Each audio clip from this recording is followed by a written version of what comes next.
കൊച്ചുകുഞ്ഞിന്റെ അച്ഛനൊരു കച്ച വാങ്ങാൻ പോയി.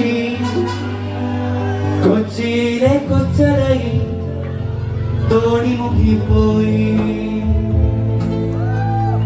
കാർത്തികയം വളർത്തിയൊരു മൂത്ത മകൾ കാർത്തു നിന്റെ തോർത്ത വിടന്നോർത്തു നോക്കടി കാർത്തു. കൊച്ചുകുഞ്ഞിന്റെ അച്ഛനൊരു കച്ച വാങ്ങാൻ പോയി. കൊച്ചിയിലെ കൊച്ചരയിൽ തോണി മുങ്ങിപ്പോയി. കണ്ടിരുന്ന ചെമ്പരമ്പ് റാഞ്ചി കൊണ്ടുപോയി. തെക്ക് കൈമണക്കിൽ കൊണ്ടു ചെന്ന് വെച്ചേ.